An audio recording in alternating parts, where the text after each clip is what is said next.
Dear students, welcome back. स्वागत है फिर से आपका एक बार वीकली करंट अफेयर के इस एपिसोड में जो 30 मई से 4 जून के लिए है। यदि आप पहली बार इसको देख रहे हैं तो आपका बहुत बहुत स्वागत। यदि आप मेरे सब्सक्राइबर हैं तो बहुत बहुत धन्यवाद। एंड फिर से आपका एक बार स्वागत। So let us begin.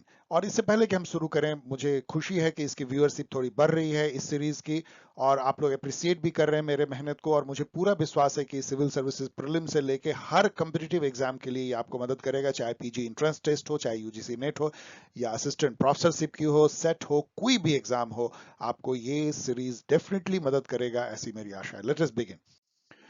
सबसे पहले यदि देखें इंटरनेशनल रिलेशन में क्या इस वीक में हुआ, घटनाक्रम कैसे उसको जोड़ सकते हैं, तो इन व्यक्ति को पहचानिए। ये आपको कभी कभार नजर आएंगे, आजकल टीवी पे दिखते हैं। इनका नाम क्या है? He is secretary general of NATO. NATO जो है अभी न्यूज में है, चर्चा में है। क्यों? क्योंकि यूक्रेन का वॉर जो है सीधा सीधा नाटो के ईस्ट वार्ड एक्सपेंशन से जुड़ा हुआ है। रसिया ने यूक्रेन पे इसलिए अटैक किया क्योंकि उसको खतरा था कि वो नाटो में यदि शामिल होगा तो नाटो के मिसाइल जो है उसके मॉस्को से महज 600 माइल की दूरी पे तैनात किए जाएंगे।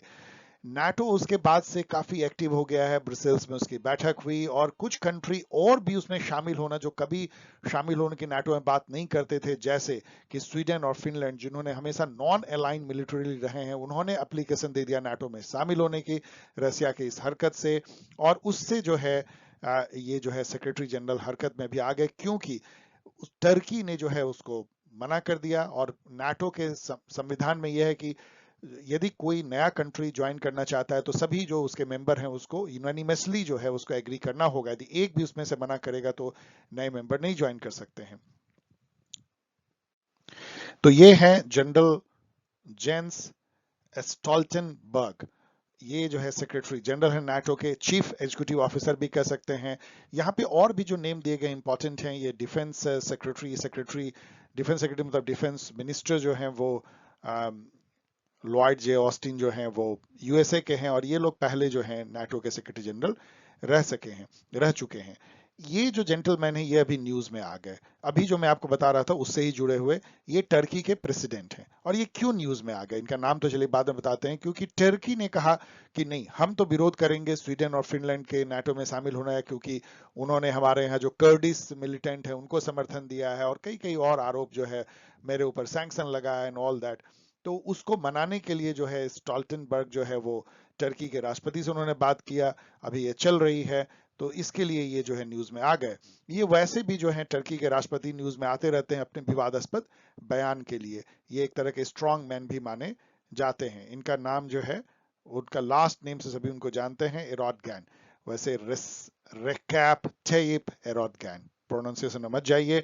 और यहाँ पे जो बाकी भी जो मैंने दिया है ना, वो बड़े ही यूनिक लीडर हैं। जैसे विक्टर ऑर्बॉन जो है हंगरी के प्रेसिडेंट है, ये भी स्ट्रॉन्ग मैन माने जाते हैं।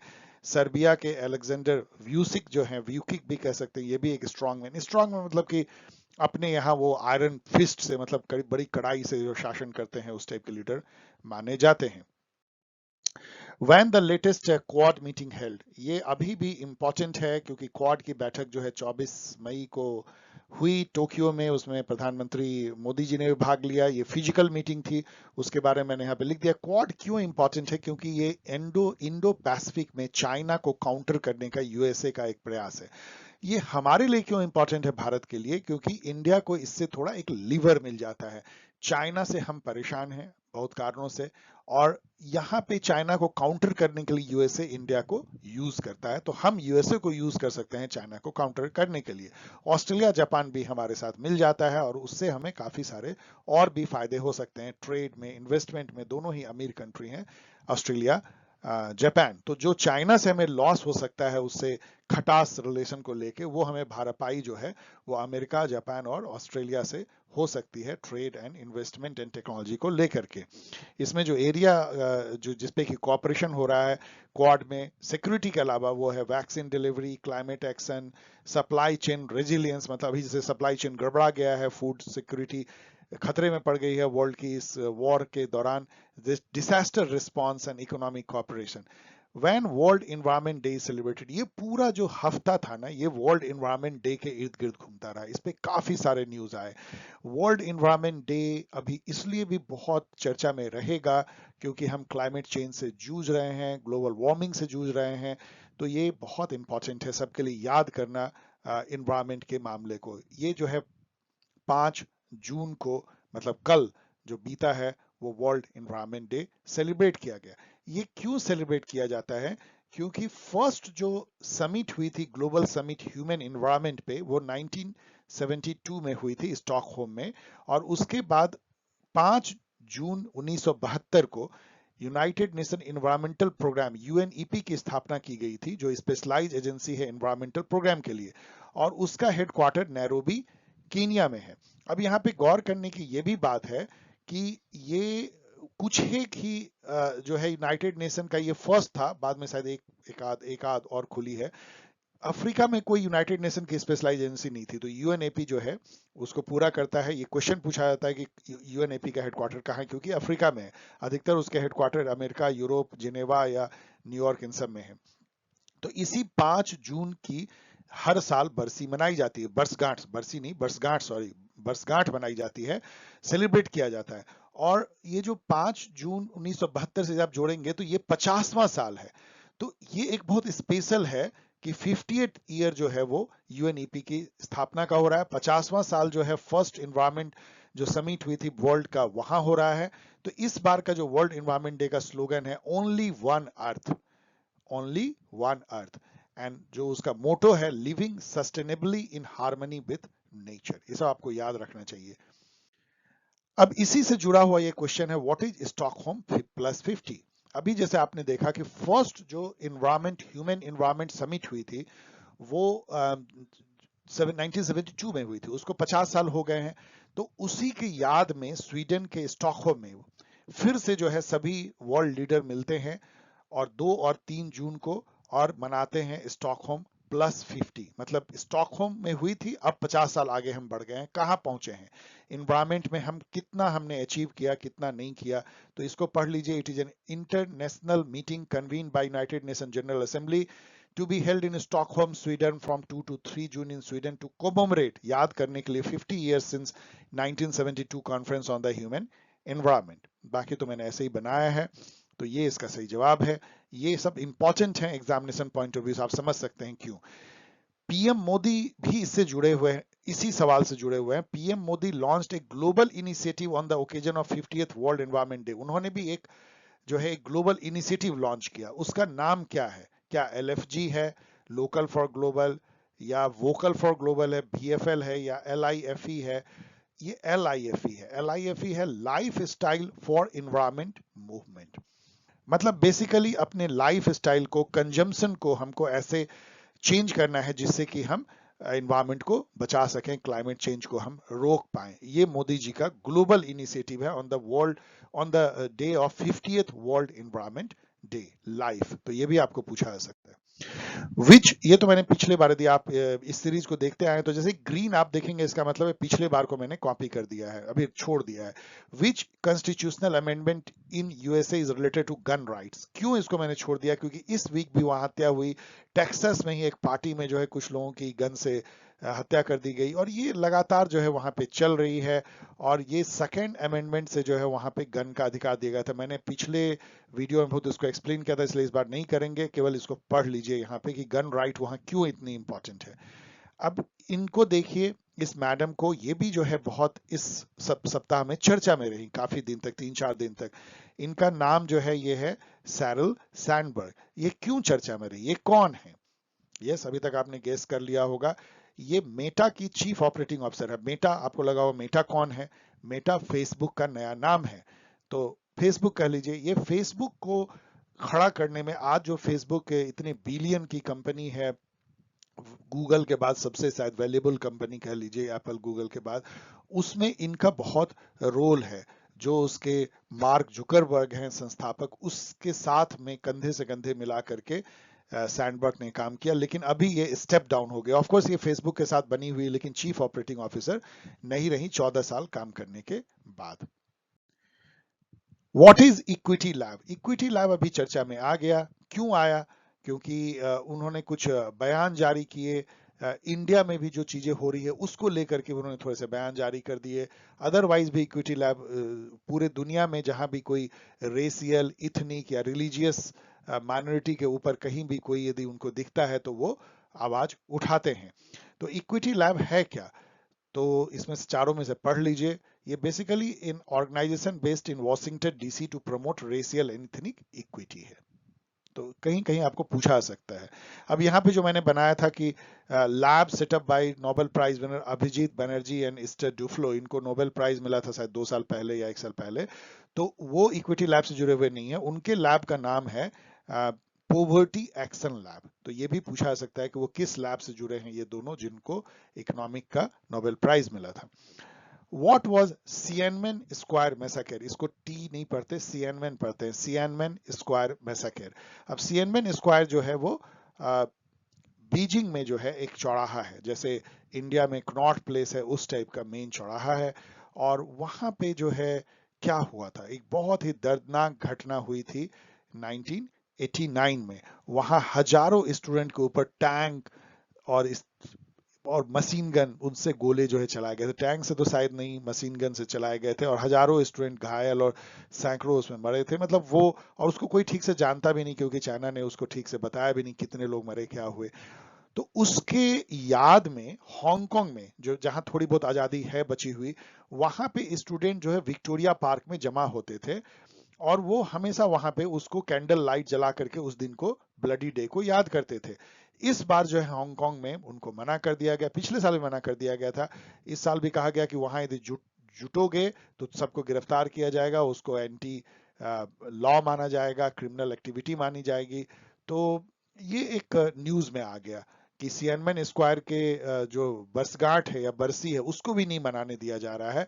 तो हांगकांग में क्या रह गया आजादी, क्यों, जो कैसे रहा वहां वन कंट्री टू सिस्टम? आपको पता है वहां हांगकांग और मकाओ में, जो मैं बोल रहा हूँ इंपॉर्टेंट है सुनिएगा, इन दोनों में स्पेशली एडमिनिस्ट्रेड एरिया है जहां पे कि वन कंट्री टू सिस्टम लागू है, यानी कि चाइना की जो बंदिशें हैं, जो जिस तरह का एडमिनिस्ट्रेटिव सिस्टम है उससे थोड़ी अलग सिस्टम जो है हांगकांग में है और मकाओ में भी है। लेकिन अभी धीरे धीरे चाइना उसको अपने जैसा बना रहा है, इंटीग्रेट कर रहा है। 1997 में चाइना को ब्रिटेन से हांगकांग मिला था। हांगकांग छीना कब गया था ये भी हम लोगों ने देखा, वो नैंकिंग की संधि हुई थी ओपियम वॉर के बाद, उससे जो है हांगकांग छीन लिया था ब्रिटेन ने, जिसको 1997 में वापस किया। लेकिन अब ये जो वन कंट्री टू सिस्टम को डाइल्यूट करके अपने में इंटीग्रेट कर रहे हैं, उसके अगेंस्ट अम्ब्रेला मूवमेंट भी वो, ये भी एग्जाम में पूछा जाता है। तो इसका सही जवाब क्या होगा कि ये जो सियानमेन स्क्वायर क्या था, violent suppression of student led demonstration held in Tiananmen square Beijing on 4 June. तो 4 जून को इसकी जो है बरसी मनाई जानी थी, लेकिन इसको हांगकांग में नहीं मनाने दिया गया। इसको भी पढ़ लीजिए। What is SDG 13? ये क्यों न्यूज में आ गया एसडीजी 13? क्योंकि दिल्ली बेस्ड जो है science and environment, centre for science and environment ने, उसने ये बयान दे दिया कि इंडिया तो फिसल जाएगा, जिस तरह से अभी कोविड का हुआ है और जो एनर्जी क्राइसिस हुई है, कि वो अपना जो क्लाइमेट एक्शन की जो उसकी टारगेट है वो नहीं मीट कर पाएगा। उसके चलते एसडीजी 13 जो है न्यूज में आ गया। एसडीजी जो है वो सस्टेनेबल डेवलपमेंट गोल है, जो 2015 से 2030 के बीच में दुनिया ने ठाना है यूनाइटेड नेशन के प्लेटफॉर्म से कि इसको पूरा करना है। उसमें ये 17 जो हैं गोल हैं, आप देख सकते हैं, no poverty, zero hunger, quality education, gender equality, affordable clean energy, blah blah, सभी कुछ है। इसमें से 13 नंबर देखिए क्या है, क्लाइमेट एक्शन। तो क्लाइमेट एक्शन कितना इंपॉर्टेंट आपको पता है, तो यही इसका जो है सही जवाब है एसडीजी 13। ये एसडीजी को यदि आप याद कर लेंगे तो कई एग्जाम में आपको फायदा होगा। अब इंडिया के फॉरेन पॉलिसी पे आते हैं। Which country is likely to get a presidency of G20 in December 2022? क्या ये इंडोनेशिया है, इंडिया है, जापान, चाइना? आपको पता होना चाहिए कि अभी G20 की प्रेसिडेंटशिप जो है इंडोनेशिया के पास है। ये एशिया के लिए बहुत गर्व की बात है, वहां पे ही जो है G20 की नेक्स्ट बैठक होगी। जो अगली जो प्रेसिडेंटशिप है उसके लिए मोस्ट लाइकली है कि इंडिया जो है प्रेसिडेंट बनेगा दिसंबर 2022 में, 1 साल के लिए। तो इंडिया, और जो अगली बैठक होगी 2023 में वो न्यू दिल्ली में होगी। अभी से न्यू दिल्ली उसके लिए तैयारी कर रहा है, यहाँ सेंट्रल विस्टा को तब तक पूरा कर लिया जाने की आशा है। Which country became India's largest trading partner displacing China? ये भी जो है 2-3 दिन न्यूज में रहा। चाइना जो है, अब यहाँ पे बड़ा इंटरेस्टिंग है आपके लिए, चाइना से हमारा ऐसा खटास रिलेशन है, एक तरह की ताना तानी है, आई टू आई, और हम लोग जॉसल करते हैं, हमारे इन जॉसलिंग क्या, एक तरह से वॉर भी जैसा मिनी वॉर हुआ जहां हमारे 15-16 जवान जो है मारे गए गलवान वैली में, उसके बाद से काफी टेंशन रहा बॉर्डर पे, तो हमने उनके ऐप को बंद किया, टिकटॉक बंद किया, बहुत सारे बंदिशें लगाए, लेकिन इंटरेस्टिंग बात यह है कि चाइना अभी तक हमारा सबसे लार्जेस्ट ट्रेडिंग पार्टनर बना हुआ था इस वीक तक, और उसको यूएसए ने उसको डिस्प्लेस किया और यूएसए बन गया हमारा लार्जेस्ट ट्रेडिंग पार्टनर। तो यूएसए, चाइना और फिर यूनाइटेड अरब अमीरात, ये तीन हमारे लार्जेस्ट ट्रेडिंग पार्टनर है। लेकिन इससे भी इंटरेस्टिंग रहा कि 2 दिन बाद चाइना के किसी मिनिस्टर ने कॉमर्स या इन्वेस्ट, जो जो भी फॉरेन रिलेशन के हैं, उन्होंने कहा कि ये गलत न्यूज है, हमारे डेटा के अनुसार अभी भी हम इंडिया के लार्जेस्ट ट्रेडिंग पार्टनर हैं, इंडिया ने झूठ कहा है। तो ये भी एक बड़ी इंटरेस्टिंग बात है, लेकिन ये न्यूज में रहा कि यूएसए, आपको ये जानना चाहिए कि यूएसए, चाइना, यूएई हमारा 3 सबसे बड़ा ट्रेडिंग पार्टनर है। अब इंडिया का न्यूज या मिसलेनियस टेक्नोलॉजी न्यूज में आइए। ये तो पिछले वीक की है, ग्रीन है, तो under which article of constitution inter state council was setup, ये क्यों न्यूज में थी पिछले वीक, इस वीक भी रही, क्योंकि प्रधानमंत्री मोदी ने इंटर स्टेट काउंसिल को रिकॉन्स्टिट्यूट किया। इसके अलावा उन्होंने एक स्टैंडिंग जो है कमिटी भी बनाई, और उसमें कुछ यूनियन मिनिस्ट्रीज को भी शामिल किया, standing committee on inter state council भी उन्होंने बनाया। तो ये इसलिए न्यूज में आ गया। ये आर्टिकल 263 के तहत है, ये कॉन्स्टिट्यूशनल बॉडी है जिसका मेन काम है कोऑपरेटिव फेडरलिज्म को बढ़ावा देना, सेंटर स्टेट के बीच में रिलेशन जो है वो ठीक रहेंगे, यदि कोई प्रॉब्लम है तो उसको बातचीत से सुलझाए। ये 1990 में जो है स्टैब्लिश की गई थी, ये भी इंपॉर्टेंट डेट है। Which act was in the news on the wake of dispute on ज्ञान बापी मॉस्क in बनारस? ये तो पूरे वीक चलता रहा इस पे, ज्ञान बापी की जो वीडियो रिकॉर्डिंग हुई थी प्रेस में लीक हो गई, उसको लेके काफी हंगामा हुआ और काफी विवाद हुआ।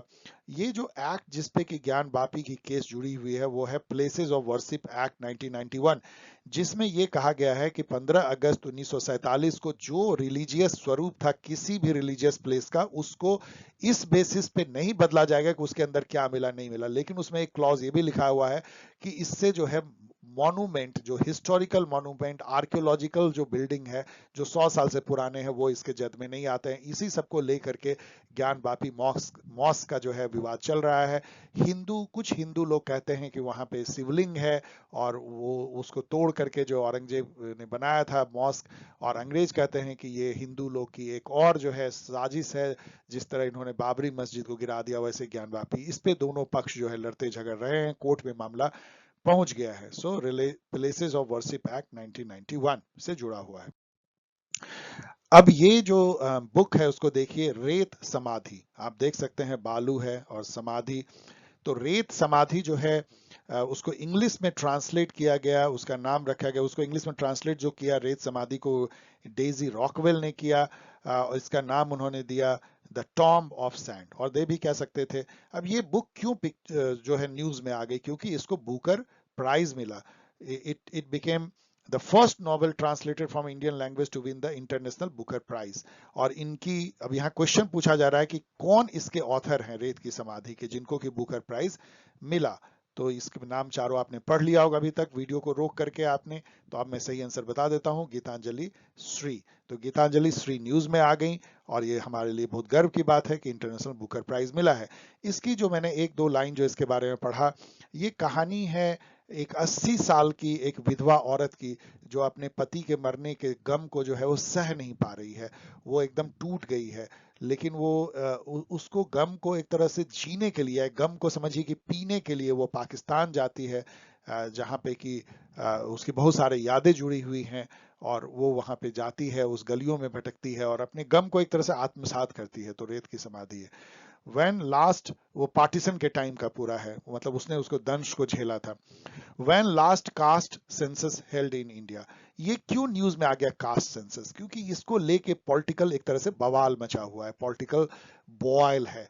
नीतीश कुमार बिहार में घोषणा कर दिया उन्होंने कि हम कास्ट की सेंसस करेंगे, मुलायम सिंह यादव की पार्टी ने कह दिया, अखिलेश यादव ने, जगह जगह जो, देखिए इंडिया में अभी क्या करंट चल रहा है कि एक जो है वो बीजेपी है जिसको कि जो हिंदू को कंसोलिडेट करना चाहती है, क्योंकि उनको इससे फायदा है कि हिंदू जातियों में ना बटे, तो उनको इलेक्ट्रॉली फायदा है। तो उनके लिए कास्ट सेंसस जो है बड़ा टची मामला है, मतलब बहुत ही डिफिकल्ट है। क्योंकि एक तरफ डिफिकल्ट इसलिए कि यदि वो हाँ कहते हैं तो फॉरवर्ड कास्ट नाराज हो जाएंगे, ना कहते हैं तो एक्सट्रीम बैकवर्ड क्लास कास्ट जो है, जो उसके बड़े वोट बैंक बन गए हैं बीजेपी को, नाराज हो जाएंगे। दोनों को नाराज नहीं करना चाहता है, इसीलिए जो कास्ट बेस्ड पार्टी है, जैसे जनता दल यूनाइटेड बिहार में, या अखिलेश यादव की जो पार्टी है समाजवादी, और इस टाइप के जो है, उनको कुछ भी स्टेक पे नहीं है, वो तो कास्ट बेस्ड कराना चाहते हैं। अब इससे क्वेश्चन है कि लास्ट कास्ट बेस्ड सेंसस कब हुआ था इंडिया में, तो इसका सही जवाब है 1931। इसके बाद किसी को पता नहीं कि कौन जाति के कितने लोग हैं, लेकिन देखिए कि हर चुनाव में, हर कंस्टिट्यूएंसी में ये कहा जाता है कि यहाँ पे इतने यादव हैं, यहाँ इतने कोयरी हैं, यहाँ इतने कुर्मी हैं, इतना ब्राह्मण, इतने ठाकुर हैं, इतने कायस्थ। कहाँ से आता है ये? इसका कोई ठीक से तो आता पता तो है नहीं, क्या कास्ट सेंसस तो हुई नहीं है। तो कास्ट सेंसस कराना शायद हो सकता है सही भी हो, नहीं भी हो, इस पे विवाद हो सकता है, मैं इस पे कोई कमेंट नहीं दे रहा हूं, लेकिन न्यूज ये काफी इस वीक में रही। विच क्लब वॉन आईपीएल 2022? आप लोगों ने, बहुत लोगों ने आईपीएल का मैच देखा होगा, और आपने ये भी देखा होगा कैसे गुजरात टाइटन ने पहली बार खेला और राजस्थान रॉयल को हरा करके, जो पहली बार इसने भी जीता था। फर्स्ट आईपीएल राजस्थान रॉयल नहीं जीता था, उस समय शेन वॉर्न, जो इनकी दुखद मृत्यु हो चुकी है, वो उस समय कैप्टन थे। तो गुजरात टाइटन जो है, उसने इसको जीता। हार्दिक पांड्या एक हीरो बन के निकले। What is central Vista? ये सेंट्रल विस्टा क्यों न्यूज में आई? बहुत कारणों से न्यूज में आई। एक तो इसलिए कि G20 के लिए इसको एक डेडलाइन दिया गया कि G20 की मीटिंग अगली साल होगी, उससे पहले सब पूरा तैयार हो जाएगा।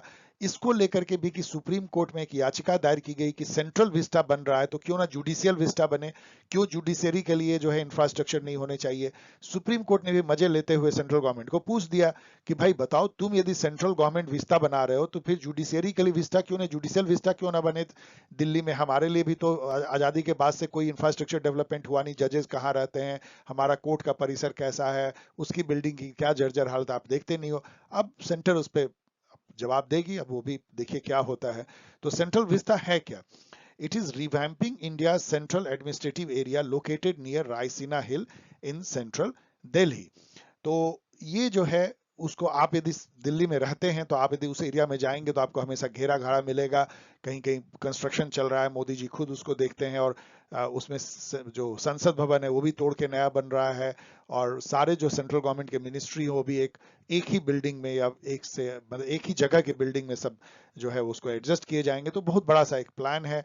तो इसमें जुडिशरी भी अब शामिल हो गई है, और क्यों ना हो, सबको होना चाहिए, जुडिशरी को भी मिलना चाहिए। जब सेंट्रल विस्टा सेंट्रल गवर्नमेंट की बननी, तो लेट अस सी कि क्या बनता है। क्या आगे हम जुडिशियल विस्टा भी देखेंगे? देखा जाए। ये दोनों मैंने पिछले बार के छोड़ दिए हैं, जस्ट आप पढ़ लीजिए, मेटावर्स के बारे में पढ़ लीजिए। मेटावर्स जो है, यहाँ मैं टिक मार देता हूँ। It is a network of 3D virtual world focused on social connection. इसका बहुत अभी चर्चा है, हर कंपनी कूद रही है मेटावर्स में, क्योंकि ये नया जो है रिवॉल्यूशन माना जा रहा है। इंटरनेट का वो अवतार जिसमें कि आप इमर्ज हो जाते हैं, आप खो जाते हैं, आपको लगता है कि रियल दुनिया में आप भटक रहे हैं, वहीं शॉपिंग कर रहे हैं, वहां छू के आप गए स्टोर में और आपने छू करके देखा और फिर अपने बैग में रख लिया। अभी तो आप केवल क्या करते हैं, अभी तो आप सामान का नाम देखते हैं, फोटो देखते हैं, उस समय आप टच करेंगे, अच्छा इसका आकार प्रकार क्या है, और फिर उसको, क्योंकि 3D होगा, आप अपना अब एक डिजिटल अवतार में वहां घूमेंगे। तो इस टाइप की चीजें जो है वो गेमिंग से लेके बिजनेस, ई कॉमर्स, सब जगह जो है, इवन गवर्नमेंट भी उसको यूज करने का सोच रही है। विच technology use for crypto currency? Crypto currency आपको पता है सालों से अब न्यूज में है, बिटकॉइन जैसे। इवन लिबारा को लेकर के फेसबुक भी बोल रही है हम निकालेंगे अपना लिबारा नाम का crypto currency. Even government of India ने इस बार बजट में कहा कि हम अपना लीगल जो है वो क्रिप्टो करेंसी निकालेंगे, जिसको कि हम आप ट्रेड कर पाएंगे। तो ये जिस टेक्नोलॉजी पे बेस्ड है उसका नाम है ब्लॉकचेन। तो ब्लॉकचेन भी जान लीजिए, केवल इतना जान लीजिए कि ब्लॉकचेन में बेस्ड है। इसकी ब्लॉकचेन टेक्नोलॉजी है क्या, ये तो आपको जानने की जरूरत है नहीं। फाइनली टेक्नोलॉजी में देखें तो RFID जो है इस वीक में न्यूज में रहा, क्योंकि ये भी जो है, देखिए RFID क्या है, इसका फुल फॉर्म है रेडियो फ्रीक्वेंसी आइडेंटिफिकेशन। यहाँ पे एक फोटो में भी बताया गया है, ये एक चिप जैसा लगा होता है। अभी तक आप देखते हैं बार कोड होता है, उसको स्कैनर से जो है वो मेजर कर लिया जाता है, उसके रेट जो है आ जाते हैं कंप्यूटर में। आपने QR कोड देखा है, उसको भी आप के करके पे कर सकते हैं, अब ये सब बहुत कॉमन हो गए हैं। लेकिन ये सबसे ज़्यादा एडवांस RFID है, क्योंकि उसमें लाइन ऑफ साइट कम्युनिकेशन नहीं चाहिए। जैसे इस ऑब्जेक्ट पे है और यहाँ रीडर है, तो रीडर यदि इधर भी है तब भी रीड कर लेगा, इधर भी है तब भी रीड कर लेगा, जबकि QR में और बार कोड में बिल्कुल उसके एकदम लाइन ऑफ साइट सामने होना चाहिए। इसके और भी बहुत सारे फायदे हैं, क्योंकि इसको इंटरनेट से सीधा जो है जोड़ा जा सकता है, इसमें चिप होते हैं, ये एक दूसरे से बात भी कर सकता है इंटरनेट ऑफ थिंग्स टेक्नोलॉजी के थ्रू। तो RFID जो है अभी काफी न्यूज में था। What is PM Shri school? आज भी PM श्री स्कूल को लेके न्यूज में आया है। PM श्री स्कूल, चलिए इसको पढ़ लीजिए, मैं कुछ सेकंड दे देता हूं। अभी तक आपने देख लिया होगा, गेस कर लिया होगा। ये मॉडल स्कूल जो है, एजुकेशन मिनिस्टर ने कहा कि हम न्यू एजुकेशन पॉलिसी के तहत जो बनाएंगे उसको हम PM श्री स्कूल का नाम हम देंगे, जो कि अगले 25 सालों में इंडिया को जो ले जाना है 100 ईयर आजादी का, वहां हमको एक नॉलेज इकोनॉमी जो बनाना है, उसके लिए स्टूडेंट को वो तैयार करेंगे, नई टाइप की ज्ञान जो है वो देंगे जो इंडिया को चाहिए। सो PM Shri school. What is आजादी का अमृत महोत्सव? ये आप बहुत सुनते हुए, खास करके बीजेपी के जो लीडर हैं वो हर जगह कहते हैं। प्रधानमंत्री ने इसकी घोषणा जो है वो लाल किले के प्राचीर से किया था, उसके बाद से ये काफी ज्यादा न्यूज में रहता है। आजादी का अमृत महोत्सव, हर मिनिस्ट्री जो है उस पर काम कर रही है। तो ये बेसिकली क्या है, इसको पढ़ लीजिए। यस, आपने गेस कर लिया होगा। ये है, अभी देखिए इंडिया ने 75 साल अपना जो है आजादी का पूरा किया है, तो प्रधानमंत्री ने ये कहा कि 75 से जो 100 साल का पीरियड है वो हमारे लिए अमृत काल है, मतलब हम 100 ईयर में प्रवेश कर रहे हैं। तो जैसे आदमी के जीवन के लिए अमृत काल होता है, वैसे देश के जीवन के लिए अमृत काल होगा। तो उसमें हम जो है देश को एकदम एक नई ऊंचाई पे ले जाएंगे। जैसे PM श्री स्कूल है, हम अपना मैन्युफैक्चरिंग को बढ़ा लेंगे, हम एक ग्लोबल पावर बन जाएंगे, हम बहुत सर्वशक्तिमान हो जाएंगे, आत्मनिर्भर हो जाएंगे। तो यदि हम उत्साह से 25 साल काम करें तो हम नई जो है ऊंचाई छू सकते हैं। उसी को आजादी का अमृत महोत्सव कहा जाता है। इसके 5 पिलर हैं। प्रधानमंत्री ने कहा कि फ्रीडम स्ट्रगल, मतलब हमेशा याद करेंगे आजादी की कैसे मिली थी हमें, और उसको हम जिंदा रखेंगे उस स्पिरिट को। आइडिया एट 75, 75 साल में आपके पास क्या नए आइडियाज हैं जिससे कि आप और आगे बढ़ सके कंट्री के लिए? कोई भी आइडिया दे सकता है। हमने क्या अचीव किया और हमें क्या करना है। एक्शन एट 75, क्या हमें आगे करना है 25 साल। और रिजॉल्व एट 75, हमें क्या रिजोल्यूशन लेना है, क्या कस्में खानी है कि हम आगे 25 साल क्या करेंगे। ये 5 पिलर ऑफ एकम है। एकम मतलब आजादी का अमृत महोत्सव। इंपॉर्टेंट है कई एग्जामिनेशन के लिए। Which are the issues hurting centre state relation? इस वीक भी जो है सेंटर स्टेट रिलेशन जो है वो न्यूज में रहा। प्रधानमंत्री, आपको पता है पिछले वीक जब तेलंगाना गए थे तो वहाँ के चीफ मिनिस्टर जो है वो चले गए थे कर्नाटका, और जब वो तमिलनाडु गए तो मंच पे ही चीफ मिनिस्टर ने कुछ ऐसी बातें कही जो कि बहुत अच्छा नहीं है। प्राइम मिनिस्टर और चीफ मिनिस्टर के बीच में जो होनी चाहिए वो दो पार्टियों के बीच में द्वंद्व बन के रह जाता है। ऐसा कई स्टेट में हम लोग देखा, पंजाब में, वेस्ट बंगाल में, इवन महाराष्ट्र में ऑल। तो इसको लेकर के ये क्वेश्चन मैंने बनाया है कि सेंटर स्टेट के रिलेशन को जो हर्ट करता है वो क्या क्या इशू है। तो आप देखिए, एक है आर्टिकल 356, वो तो अब बहुत कम हो गया है सार्वभौमिक केस के बाद। गवर्नर के रोल को लेकर के बहुत है। अभी वेस्ट बंगाल ने ये कह दिया कि हम गवर्नर को हटा देंगे, चीफ मिनिस्टर को बना देंगे चांसलर यूनिवर्सिटी का। ये बहुत अजीब बात थी, क्योंकि वहां गवर्नर ऐसा लगता है कि एक पार्टी के कार्यकर्ता की तरह काम करते हैं। यदि वेस्ट बंगाल के चीफ मिनिस्टर और उनके पार्टी की बात मानी जाए तो GST एंड फिजिकल फेडरलिज्म, आपको पता है कि GST एक बहुत टची मामला रहा है सेंटर और स्टेट के बीच में, क्योंकि GST में सेल्स टैक्स को, जिसको वैट पहले बोलते थे, उसको इसमें समाहित कर दिया गया, मतलब उसमें उसको डिसॉल्व कर दिया गया, उसमें एसिमुलेट कर दिया गया अंदर। अब ये जो वैट था या सेल्स टैक्स, वो स्टेट का सबसे बड़ा रेवेन्यू सोर्स था। अब उसको स्टेट गवर्नमेंट ने कहा कि यदि आप छीन लोगे तो हम तो बिल्कुल सड़क पे आ जाएंगे। तो इस पे सेंटर ने कहा था कि आपको हर साल हम 14% जो है वो एकदम ग्रोथ देंगे, जितना आपका पिछले साल होगा कलेक्शन, उसे 14% एक्स्ट्रा हम देंगे जो वैट में आपको होता GST के थ्रू। और यदि नहीं हो पाएगा GST के थ्रू तो हम आपको अपना कहीं से पैसा लेके देंगे। मतलब कि वैट यदि आपका चलते रहता तो हर साल 14% आपको हम कंपनसेशन देंगे। और ये जो 14% मतलब एडिशनल, जिसको आप बढ़ोतरी वाला कंपनसेशन कहते हैं, वो 5 साल के लिए था, वो इस साल खत्म हो रहा है। उस पर अब और जो है मामला गर्म हो सकता है। तो GST और फिजिकल फेडरलिज्म की स्टेट हमेशा कहती है कि सेंटर जो है हमें गरीब रखता है, वो सारे पैसे टैक्स का वो खुद खा जाता है, income tax, corporate tax, central excise पहले थी, अब GST के रूप में हमें बहुत कम मिलता है। तो ये एक दोनों के बीच में कन्फ्लिक्ट का मामला है। देन सेंट्रल इन्वेस्टिगेटिंग एजेंसी जो है वो बड़ी बनती जा रही है। अभी ईडी का छापा जो है वो सत्येंद्र जैन जो एक इंपॉर्टेंट मिनिस्टर थे दिल्ली में, उनके घर पे हुआ। इसके पहले महाराष्ट्र में, उनके घर नहीं उन पर हुआ, और उसके पहले महाराष्ट्र में विपक्षी दलों पे हुआ, और पूरे इंडिया भर में भी ईडी और इनकम टैक्स के छापे जो विपक्षी नेताओं पे पड़ते हैं। तो इससे विपक्षी जो नेता वो आरोप लगाते हैं, या विपक्षी जो राज्य शासित प्रदेश हैं वो आरोप लगाते हैं कि जो सेंट्रल इन्वेस्टिगेटिंग एजेंसी है उसका यूज जो प्रेजेंट सेंट्रल गवर्नमेंट है वो विपक्षी दल के स्टेट में जो गवर्नमेंट है उसको सताने के लिए यूज करती है। ये भी जो है सेंटर स्टेट के बीच में एक तकलीफ का मामला बना हुआ है। तो ये चारों जो हैं वो सेंटर स्टेट रिलेशन में एक बोन ऑफ कंटेंशन है, मतलब कि जिसको बोलते हैं ना, इसी इशू पे विवाद होता है। तो आपको जानना चाहिए, कई तरह के क्वेश्चन में आपको हेल्प हो सकता है। ऑल ऑफ द अबव इसका सही आंसर है।